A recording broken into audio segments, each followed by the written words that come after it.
मेरे प्रिय विद्यार्थियों, आप सभी का इस YouTube चैनल भोज एकेडमी में स्वागत है। आज के वीडियो में हम लेकर के आए हैं कक्षा 10वीं के सामाजिक विज्ञान विषय का प्री बोर्ड का प्रश्न पत्र। आप लोगों की प्री बोर्ड परीक्षा स्कूलों में होने वाली थी, लेकिन कोरोना के बढ़ते प्रकोप के कारण आप सभी की परीक्षाएं स्कूल में संचालित नहीं हो रही हैं।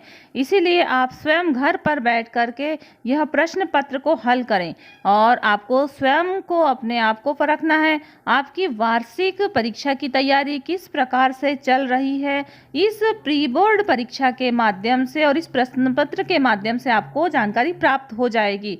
और इसमें आपकी जो तैयारी है उसमें जो भी कमी है उसको आप पेपर दे करके और पेपर के मूल्यांकन करके भी आप स्वयं को आंक सकते हैं या स्वयं का आकलन कर सकते हैं कि जो कुछ कमी है तो शेष बचे हुए दिनों में आप उस विषय की तैयारी कर लें और जो पार्ट आपसे छूट गया है आप उसकी भी तैयारी कर सकते हैं। तो देखते हैं कि यह आपका सामाजिक विज्ञान विषय का पेपर है जो कि हम आपको वीडियो के माध्यम से डाल रहे हैं और आने वाले वीडियो में हम आपको हिंदी विषय का जो प्रश्न पत्र है उसको भी डालेंगे। तो आप इस चैनल पर नए हैं तो आपने यदि इस चैनल को सब्सक्राइब नहीं किया है तो आप इस चैनल को सब्सक्राइब करें, बेल आइकन दबाएं और वीडियो को लाइक करें और वीडियो को अधिक से अधिक शेयर करें ताकि अधिक से अधिक छात्र छात्राओं तक यह प्रश्न पत्र पहुंच सके और वे भी प्री बोर्ड का प्रश्न पत्र हल कर सकें। तो देखिए कि यह प्री बोर्ड का प्रश्न पत्र, तो यह आपका 100 नंबर का पूरा प्रश्न पत्र रहेगा और 100 नंबर में 1 अंक से 5 अंक तक के वस्तुनिष्ठ प्रश्न रहेंगे और 6 से 26 तक आंतरिक विकल्प वाले प्रश्न रहेंगे। तो हम अब देखते हैं इसके प्रश्न पत्र। वस्तुनिष्ठ प्रश्न, भारत का 90% रबर का उत्पादन किस राज्य से होता है? तो आपको ये ऑप्शनल क्वेश्चन है, टिक करना है और इसका आंसर लिखना है। और हड़प नीति किस गवर्नर जनरल ने चलाई थी? तो इसका भी आंसर नोट कर कीजिए। जलियांवाला बाग हत्याकांड कहाँ हुआ था? क्या लुधियाना में हुआ था, चंडीगढ़, अमृतसर या पटियाला? जहाँ भी हुआ था, जो भी आंसर है उसे नोट कीजिए। और नागरिकों के मूल अधिकारों का रक्षक कौन होता है? तो अ है संविधान, ब है न्यायपालिका, श है कार्यपालिका व्यवस्थापिका। तो जो भी है उसे नोट कीजिए जिसमें से। और देखिए अगला है प्रश्न, निम्न में से कौन सा भारत में जनसंख्या विस्फोट का कारण है? तो आतंकवाद, शरणार्थी समस्या, जातिवाद और शिक्षा का अभाव। अगला प्रश्न आता है, रिक्त स्थान की पूर्ति कीजिए। तो रिक्त स्थान में उग्र राष्ट्रवाद के जनक खालिस्तान थे। अगला प्रश्न है, भारत में मताधिकार की आयु खालिस्तान वर्ष है। प्राचीन काल में भारत को खालिस्तान कहा जाता था। आर्थिक विकास एक खालिस्तान प्रक्रिया है और दूरसंचार के माध्यम से वस्तुओं का क्रय विक्रय करना खालिस्तान कहलाता है। फिर अगला प्रश्न आता है, एक शब्द या एक वाक्य में उत्तर लिखिए। किसी एक राज्य का नाम लिखिए जहां औसतन 5 वर्ष में एक बार सूखा पड़ता है। एक वाक्य में आपको उत्तर देना है। किसका बलिदान प्रथम स्वतंत्रता संग्राम की पहली आहुति था? फिर अगला प्रश्न है, भारत में बेरोजगारी के कितने प्रकार हैं? फिर अगला प्रश्न है, राष्ट्रीय आय की गणना में एक वस्तु का मूल्य कितनी बार गिना जाता है?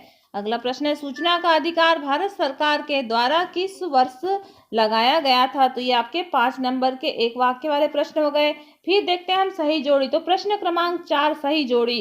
तो देखते हैं सही जोड़ियां। तो सही जोड़ियों में भू शिखर सम्मेलन, तात्या टोपे को फांसी, लोकसभा सदस्य की संख्या, जीवन स्तर में वृद्धि और उपभोक्ता सुरक्षा अधिनियम। तो ये आप सही जोड़ियां बनाइए। उसके बाद हम देख सकते, भूकंप, बाढ़ एवं सूखा प्राकृतिक आपदा है। लोकसभा एक स्थायी सदन है और भारत में बेरोजगारों की संख्या कम हो रही है। धातु मुद्रा की कठिनाइयों के कारण कागजी मुद्रा का विकास हुआ है। सत्य है या असत्य नोट करना है। प्रत्येक व्यक्ति एक उपभोक्ता होता है। तो आपको इन सभी के आंसर नोट करना है। उसके बाद प्रश्न क्रमांक 6वां आता है, आपका 2 अंक वाला प्रश्न है। तो ये इसमें 2 प्रश्न दिए अथवा इसमें से एक करना है। तो प्रश्न क्रमांक 6वां है कि किस मिट्टी में पोटास और चूना अधिक पाया जाता है? ये 2 अंक में इसके उत्तर लिखना है। और इसी का अथवा है, जल के कितने स्रोत हैं? तो ये कोई भी एक प्रश्न कीजिए इसमें से। फिर आता है 7वां प्रश्न। प्रश्न क्रमांक 7 आता है, सड़क दुर्घटना से बचने के कोई 2 उपाय लिखो अथवा महामारी से बचने के कोई 2 उपाय लिखिए। प्रश्न 8 है, भारत के राष्ट्रपति का चुनाव कैसे किया जाता है? राज्यपाल को पद की शपथ कौन दिलाता है? ये भी अथवा वाले हैं। प्रश्न क्रमांक 9 है, उस भारतीय अर्थशास्त्री का नाम लिखिए जिसे नोबेल पुरस्कार से सम्मानित किया गया था। और किन्हीं दो राष्ट्र विकसित देशों के नाम लिखिए।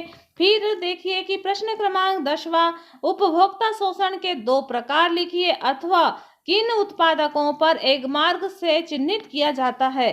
प्रश्न क्रमांक 11 है, लौह खनिज कितने प्रकार के होते हैं अथवा भारत में तांबा उत्पादक क्षेत्रों के नाम लिखिए। प्रश्न 12 है, बेरोजगारी दूर करने के 3 उपाय लिखिए अथवा जनसंख्या विस्फोट के 3 प्रभाव लिखिए। प्रश्न 13 है, प्रजातंत्र की सफलता में बाधक 3 तत्व लिखिए या भारत में बेरोजगारी के 3 कारण लिखिए। प्रश्न 14 है, विकसित और विकासशील देश में 3 अंतर लिखिए या भारतीय योजनाओं के कोई 3 उद्देश्य लिखिए। प्रश्न 15, हरित क्रांति के 4 विशेषताएं लिखिए या मृदा अपरदन के कारण लिखिए। उसके बाद प्रश्न 16 आता है कि 1857 के प्रथम स्वतंत्रता संग्राम के लिए उत्तरदायी कारण लिखिए। तो ये अभी जो प्रश्न 15 से लेकर के ये आपके 4 अंक वाले प्रश्न थे और प्रश्न क्रमांक 11, 12, 13 और 14 ये 3 अंक के प्रश्न थे। प्रश्न 15 से लेकर के अब 4 अंक के प्रश्न रहेंगे। तो ये देखिए इसके आगे प्रश्न 17। तो प्रश्न 17 में बंगाल विभाजन के कोई 4 कारण लिखिए। ये भी 4 अंक का प्रश्न है। इकहरी नागरिकता किसे कहते हैं? भारतीय संविधान की 4 विशेषताएं लिखिए। ये 4 अंक के प्रश्न में। उसके बाद हम देखते हैं भारतीय संविधान में प्रस्तावना का क्या महत्व है? नाम मात्र की कार्यपालिका किसे कहा जाता है? उसके बाद प्रश्न 20, लोकसभा अध्यक्ष के कोई 4 कार्य। लोकसभा सरकार का कैसे नियंत्रण रखती है?